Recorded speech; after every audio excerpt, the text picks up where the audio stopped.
நேயர்களுக்கு வணக்கம். தமிழ்நாடு அரசு ஒரு அமைச்சர் மூப்பர் பட்டியலை ரிலீஸ் பண்ணியிருக்கிறாங்க. இது என்னன்னா, சட்டமன்றத்தில் யார் முன் வரிசையில் முறைப்படி யார் அடுத்தடுத்து உட்காருவா அப்படின்ற ஒரு பட்டியல் தான் ரிலீஸ் பண்ணியிருக்கிறாங்க. இது சாதாரண பட்டியல் அப்படின்னு சொல்லிட்டு கடந்துட்டு போயிடலாம். ஆனால் இங்கே ஒரு பெரிய தாக்கத்தை ஏற்படுத்தியிருக்கு செங்கோட்டையின் டீமு கூட. அதனால தான் இப்போ நம்ம எடுத்து என்ன பண்ணுறோம், விவாதிக்கிற ஒரு பொருளாகவும் இது பேசும் பொருளாகவும் மாறி இருக்குது அப்படின்றதுல எந்த ஒரு மாற்று கருத்தும் இல்லை. முதலாம் இடத்துல விஜய் அவர்கள் உட்காருவாங்க. ஏன்னா யார் முதலமைச்சரோ அந்த இடத்துல தான் ஃபர்ஸ்ட் உட்காராங்க. அது அடுத்தபடியாக யார் உட்கார போறா அப்படின்ற விஷயம் தான் ரொம்ப எதிர்பார்த்த வேண்டிய ஒரு விஷயமா இருந்தது. ஆக்சுவலா செங்கோட்டையன் அதுக்கு ஆப்டபிளா இருப்பாரு அப்படின்னு எல்லாரும் பேசப்பட்டதாங்க. ஏன்னா விஜயுடைய அமைச்சரவையிலே மூத்தவர் யாருப்பா, பல சகாப்தங்களை பார்த்தவர் செங்கோட்டையன் அப்படின்னு கூட பேசப்பட்டது. எம்ஜிஆர் காலத்திலிருந்து ஜெயலலிதா காலத்து வரைக்கும் அவர் அரசியல் செஞ்சிருக்காரு. ஓபிஎஸ், இபிஎஸ் போன்ற, சசிகலா போன்ற எல்லார்கிட்டையும் அவர் அரசியல் ஈடுபாடுன்றது வந்து ஒரு பெரிய சகாப்தம் அப்படின்னு சொல்லப்பட்டிருந்தது.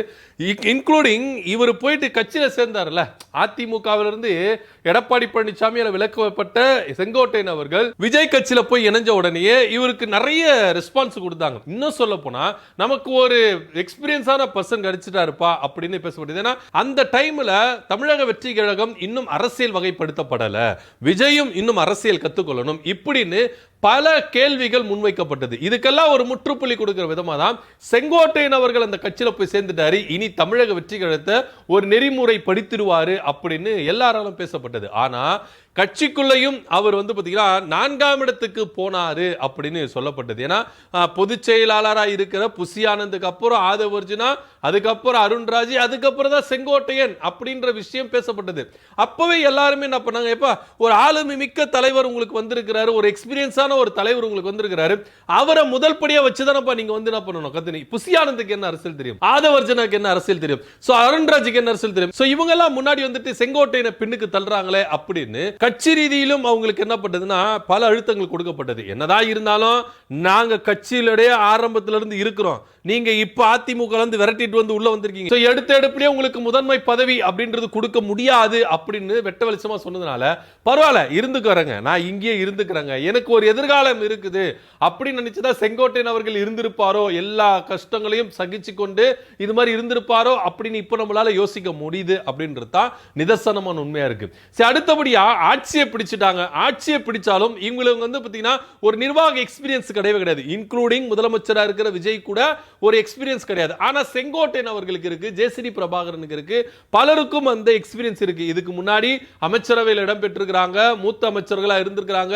ஜெயலலிதா அவர்களுக்கே வலதுகரமா இருந்தவர் செங்கோட்டையன் அவர்கள் அப்படின்னு எல்லாம் சொல்லப்படுது. அப்படி இருக்கும்போது இவரை தாம் பக்கத்துல வச்சுக்கொண்டு அமைச்சரவை எப்படி நடத்தணும், ஆட்சி எப்படி நடத்தணும், நிர்வாகத்தை எப்படி நடத்தணும் அப்படின்ற ஒரு விஷயத்துக்கு விஜய் வருவாரு அப்படின்னு பேசப்பட்டது. அதனாலேயே விஜய் பக்கத்திலேயே செங்கோட்டையனை உட்கார வைப்பாருப்பா, எல்லா ஆலோசனைகளும் அவர் தான் சொல்லுவார். ஏன்னா அந்த சட்டமன்றத்துக்குள்ள நடக்கிற விஷயங்கள், சட்டப்பேரவைகளுக்கு நிறைய நடைமுறைகள், மரபுகள் எல்லாமே செங்கோட்டையன் அவர்கள் பக்கபலமா இருந்து விஜய்க்கு சொல்லுவாரு அப்படின்னு தான் பேசப்பட்டது.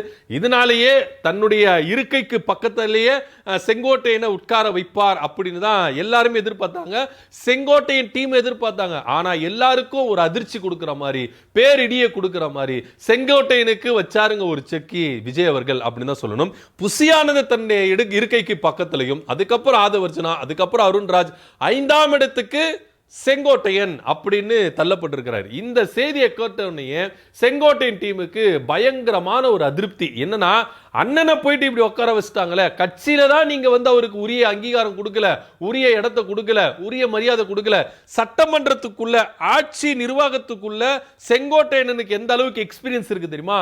ஏங்க எம்ஜிஆர் காலத்திலேயே அவர் இருந்திருக்கிறாருங்க, ஜெயலலிதா காலத்தில் அமைச்சரா இருந்திருக்கிறாரு, பல விஷயங்கள் வந்து அவர் செஞ்சிருக்கிறாரு. அப்பேற்பட்ட மனுஷனை நீங்க பக்கத்துல உட்கார்ந்துகிட்டு நீங்க என்ன பண்ணிருக்கணும், அரசியல ஆட்சியை நடத்தி இருக்கணும். ஆனா நீங்க என்ன பண்றீங்க, அவர் 5ஆம் இடத்துக்கு தள்ளப்படுறீங்க. புசியானந்துக்கு என்னங்க எக்ஸ்பீரியன்ஸ் இருக்கு சட்டமன்றத்துக்குள்ள?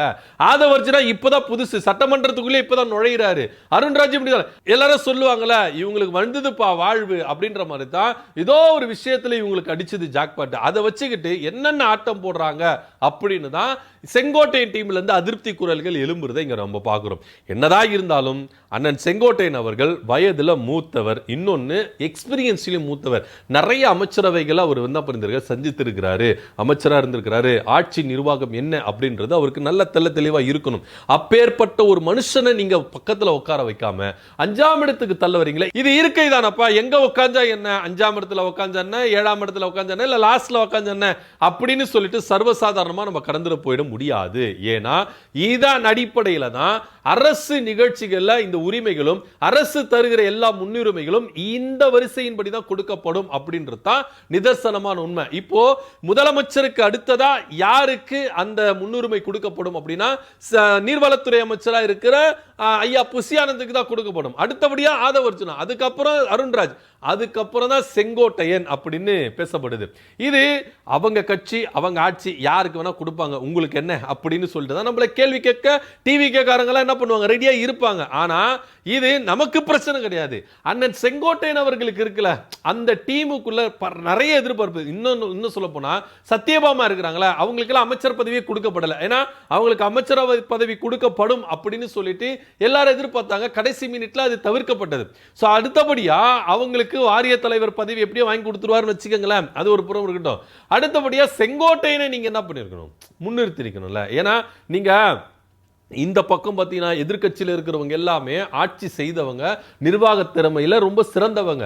ஸோ அப்படி இருக்கும் பொழுது நீங்க பக்கத்தில் யார் உட்கார வைக்கணும், அது ஒரு விஷயம் இருக்குல்ல. அவை முன்னவராக கூட நீங்க என்ன பண்ணிடலாம், செங்கோட்டையன் அவர்களை நீங்க சூஸ் பண்ணிருக்கலாம். ஆனா நீங்க 5ஆம் இடத்துக்கு தள்ளும் பொழுது உங்களுடைய விஷயம் என்னவா இருக்குதுன்னா, எங்களுக்கு கீழே தாங்க செங்கோட்டையன். என்னதான் நீங்க எக்ஸ்பீரியன்ஸ் பர்சனா இருக்கட்டும், நீங்க எம்ஜிஆர் கூட இருந்திருக்கலாம், ஜெயலலிதா கூட இருந்திருக்கலாம், இபிஎஸ் கூட இருந்திருக்கலாம், ஓபிஎஸ் கூட இருந்திருக்கலாம், இந்த சட்டமன்றமே உங்களுக்கு வந்து அத்துப்படியா இருக்கலாம், எது வேணா இருக்கட்டும், எங்களுக்கு கீழே தான் நீங்க. நானு புசி அண்ணன், ஆதவ அர்ஜுனா, அருண்ராஜ், அதுக்கப்புறம் தான் நீங்க அப்படின்ற ஒரு நிலைப்புல தான் விஜய் அவர்கள் செயல்பட்டு இருக்கிறாரோ அப்படின்னு பேசும் பொருளா இருக்குது. என்னதான் இருந்தாலும் இது இருக்கைகள் பிரச்சனை அப்படின்னு சொல்லிட்டு சர்வசாதாரணமா கடந்து போட முடியலங்க. ஏன்னா செங்கோட்டையன் அவர்களுக்கு இருக்கிற அந்த அனுபவம் இவங்களுக்கு வயது கூட இல்லை அப்படின்றது தான் நிதர்சனமான உண்மையா இருக்குது. சோ இதை திரும்பவும் மறுபரிசீலனை செய்வாரா விஜய் அப்படின்னு தான் செங்கோட்டையன் ஆதரவாளர்கள் ரொம்பவே என்ன பண்றாங்க, அதிருப்தியில கேள்வி மேல கேள்வி கேட்டு இருக்காங்க. இது எப்படி மாறப்போகுது, அதாவது நீங்க எவ்வளோ பெரிய எக்ஸ்பீரியன்ஸான இருக்கலாம், எவ்வளோ பெரிய அரசியல் தந்திரவாதியா இருக்கலாம், ஆனா கத்துக்குட்டி கிட்ட நீங்க போனீங்கன்னா இந்த மாதிரி தான் அசிங்கப்படுவீங்க அப்படின்னு எதிர்த்தரப்பினர் என்ன பண்றாங்க, விமர்சனங்களை முன்வைக்கிறாங்க. ஏற்கனவே நீங்க கட்சிக்குள்ள போயிட்டு 4ஆம் இடத்துக்கு தள்ளப்பட்டார் செங்கோட்டையன், இப்போ அமைச்சரவையில 5ஆம் இடத்துக்கு தள்ளப்பட்டார்னா உங்களை பெருசா அவர் என்ன பண்ணல, விஜய் அவர்களோ புசி ஆனந்த் யாருமே உங்களை மதிக்கலை. என்னதான் இருந்தாலும் உங்களுக்கு அரசியல் எக்ஸ்பீரியன்ஸ் இருந்தாலும் அரசியல் ஞானமே இல்லாம ஆட்சி ஞானமே இல்லாம இவங்களுக்கு கீழே தான் நீங்க இருக்கணும் அப்படின்றது தான் விதியா இருக்குது. அதை யாரை மாற்ற முடியாது அப்படின்னு தான் சொல்லணும். இதை பத்தியோட கருத்து அப்படின்னு கீழே கமெண்ட் பண்ணுங்க. நன்றி, வணக்கம்.